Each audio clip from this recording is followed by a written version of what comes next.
Today, I am announcing that the Government of Canada, following a dollar-for-dollar approach, will be imposing, as of 12:01 a.m. tomorrow, March 13th, 2025, 25% reciprocal tariffs on an additional $29.8 billion of imports from the United States. This includes steel products worth $12.6 billion and aluminum products worth $3 billion, as well as additional imported U.S. goods worth $14.2 billion for a total of $29.8 billion. The list of additional products affected by counter-tariffs includes computers, sports equipment, and cast iron products as examples. These tariffs are in addition to Canada's 25% counter-tariffs on $30 billion of imports from the United States in response to U.S. tariffs put in place on March 4th. In addition, we learned yesterday that the United States tariffs would also be imposed on steel and aluminum content in certain derivative products. The government is currently assessing this aspect and may impose, of course, further tariffs in response to this measure as well. Make no mistake, today's decision by the U.S. will increase costs for consumers. Mr. Joly was right. When you're talking to our American friends, we need to make them clear. This is going to increase the price of construction. This is going to increase the price of car. This is going to increase the price in the defense industry. It will put thousands of jobs at risk, and I would add unnecessarily. And it will weaken North America's economic and national security. My dear friends, whether you're in Canada or in the United States, we cannot let uncertainty become the new certainty in North America. That cannot stand. That will make us less competitive. That's going to weaken us, and that's going to affect our economic security and ultimately our national security. Premier Ford yesterday had said that this was an olive branch from Howard Lutnick, but at the same time, President Trump says he wants to finish the auto industry and also make Canada the 51st state. So how do you trust the U.S. administration going into tomorrow's meeting? Well, so obviously outrageous comments, and Mélanie talked about it from Mr. Trump in that regard, aren't constructive to building an economy that is in the interest of both Canada and the United States, and obviously with our Mexican partners as well. So our focus is not on exaggerated rhetoric. Our focus is on doing the work that Canadian workers and businesses expect their governments to do together. Premier Ford has been an important leader as not only the chair of the Council of the Federation, but as the premier of our biggest province in defending the Canadian economy and the economy of his province. I think it would be irresponsible not to take an opportunity to talk to Howard Lutnick about what we think is important to build a strong North American economy and why we think these continued tariff measures and the necessary and appropriate response that comes from Canada is not a constructive path to be on. If you're like racing to the basement, there's no real prize for being the first person to get to the basement. Like it doesn't feel like the path that we want to be on. I've had with Secretary Lutnick constructive conversations. So this is an opportunity again to figure out, I hope, the best way to get to April 2nd, the decision points that they have set up themselves in a way that protects and promotes economic growth in Canada. And we think done properly, it's also in the interest of the United States as well. Can I just add to that? I think the strategy is clear. We just need to make sure that we put maximum pressure to defend our jobs, defend our sovereignty, defend our way of living.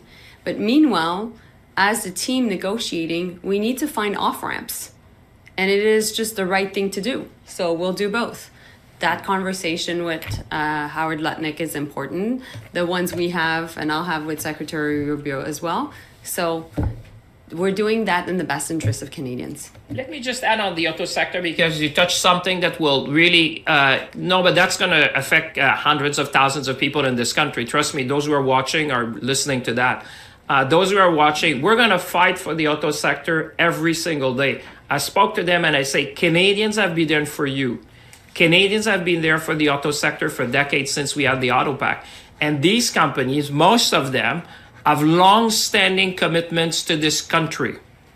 We're going to make sure that they abide by the terms of every single agreements we have with them to make sure we protect the jobs. We had discussion with the union leaders yesterday and with the representatives from the company, and they truly understand that the reasons they came to Canada is because we have the best worker, it's because Canadians have been there for them, and we have integrated supply chain. So I just want to be clear on the auto sector. Make no mistake that we are already on their back, saying we're going to be watching like hawks as to what may happen to the auto sector, because this is a core industry for the prosperity of this country.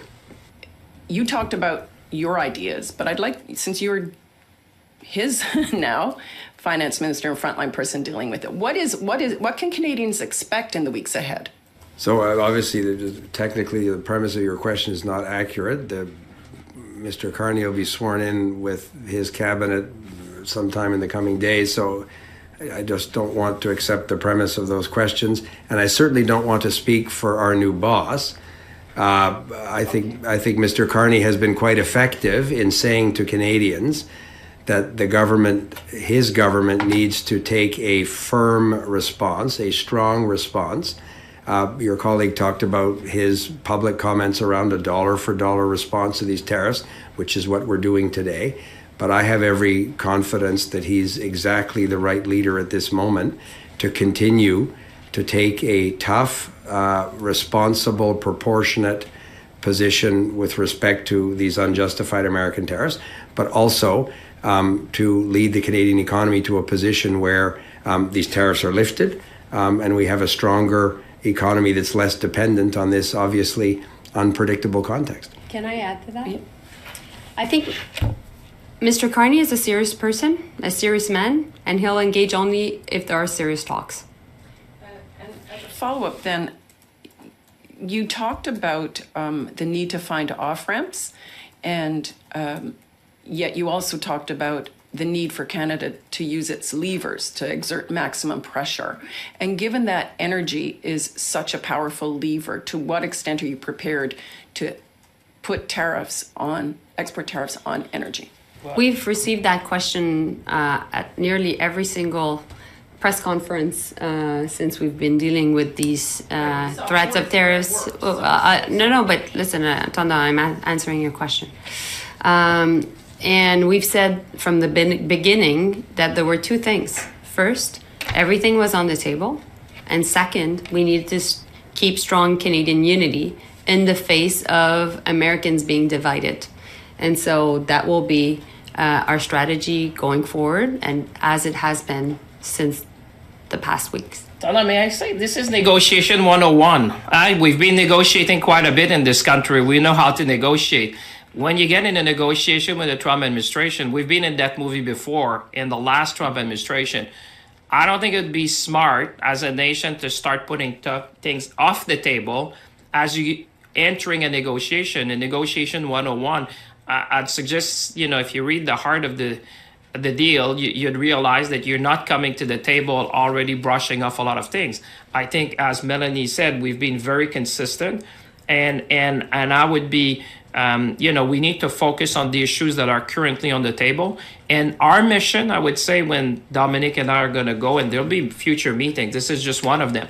We need to provide certainty. What I hear from folks is that this is now the Far West on the factory floor. We can operate an economy like that. We cannot operate a country like that. The industry cannot stand that for many more weeks. So the mission we're going to have is to restore certainty, stability, and predictability. Because you know what is happening, and just look at the market reaction to what has been happening. It's making us less competitive, less in need. This is not the time, at a time where national security is at the forefront, that we weaken our competitiveness. We need to build ships. We need to build planes. We need to build planes. We need to build infrastructure. That's what, I was about to say. Mr. Carney has said, he's been very clear. We're going to invest in our military. We're going to build infrastructure. We're going to be the most resilient economy in the G7. Unfortunately, that's all the time we have for questions today.